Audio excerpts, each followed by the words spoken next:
تو سر حکومت کی ابھی جو کوشش ہے بجلی کی قیمتیں کم کرنے کی، پچھلے 6-8 ماہ میں جو ابھی تک کام ہوا، آپ کو لگتا ہے کہ اس سے کوئی فرق پڑے گا؟ جس طرح آئی پی پیز کے ساتھ بات کرنے کی کوشش کی گئی، اب پیٹرول کی قیمت میں ایک بڑی کمی ہونی تھی، اس کمی کو فی الحال حکومت نے روک کے یہ کہا ہے کہ ہم بجلی کی قیمت میں وہ ایڈجسٹیبل کر دیں گے تاکہ بجلی لوگوں کو سستی مل سکے. تو یہ ان سارے اقدامات کے بعد کوئی سیریسنس، کوئی سنجیدگی، کوئی انٹینشن آپ کو نظر آ رہی ہے کہ ٹیرف میں کوئی کمی ہو سکتی ہے، انڈسٹری کے لیے حالات بہتر ہو سکتے ہیں آگے چل کر؟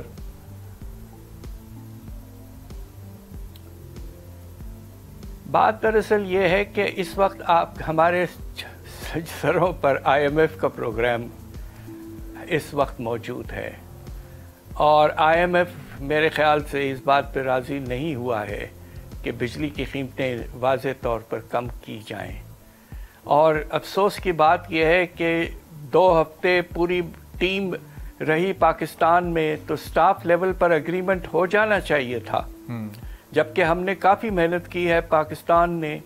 اور کافی ٹارگٹس میٹ کرنے کی کوشش کی ہے، مگر ایسا نہیں ہوا ہے. آئی ایم ایف کی ٹیم چلے گئی ہے اور کہہ رہے ہیں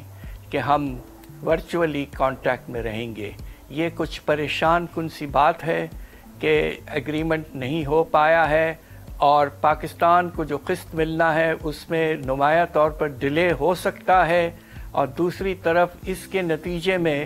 پاکستان کے بارے میں رسک پرسیپشن خدا نخواستہ پھر بڑھ سکتا ہے، اور باہر سے پیسے کی آنے کی رفتار اور کم خدا نخواستہ ہو سکتی ہے. اچھا حفیظ باشا صاحب، اب یہ 2 ہفتے جو آئی ایم ایف کا یہاں پر وفد رہا، اس دوران 2-3 ایسے روٹین کے فیصلے جو کہ عوامی مفاد میں ہونے چاہیے تھے، عوام کے حق میں ہونے چاہیے تھے، اس کا فائدہ اکانومی کو بھی ہوتا، وہ نہیں ہوئے. انٹرسٹ ریٹ کو برقرار رکھا گیا، کمی ایکسپیکٹڈ تھی، مارجن بھی تھا، فسکل اسپیس بھی تھا، لیکن وہ 12% پر برقرار رہی. پیٹرول کی قیمت میں ہم نے سنا تھا کہ کوئی 12, 14, 15 روپے کا اسپیس ہے اور وہ کم ہو سکتی ہے، وہ بھی نہیں کی گئی. تو آئی ایم ایف کے وفد کا اتنا زیادہ پریشر کیا تھا، یا حکومت نے ضرورت سے زیادہ اس کو محسوس کر لیا، اوور کوشس اپروچ ہو گئی ہے حکومت کی اس وقت اکانومی کے معاملات پر؟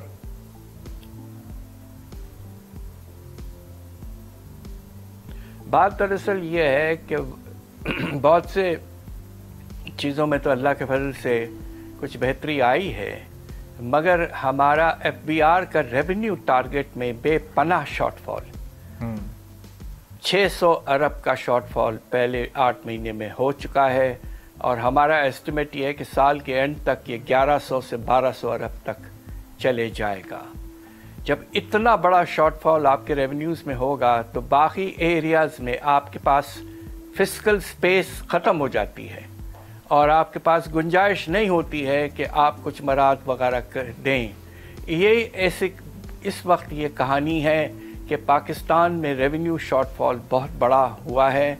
اور اس کی وجہ سے آگے چل کر بھی آپ کو آنے والے بجٹ میں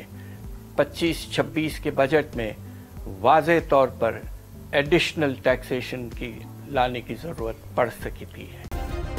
سبسکرائب کریں اور بیل دبائیں تاکہ کوئی خبر رہ نہ جائے.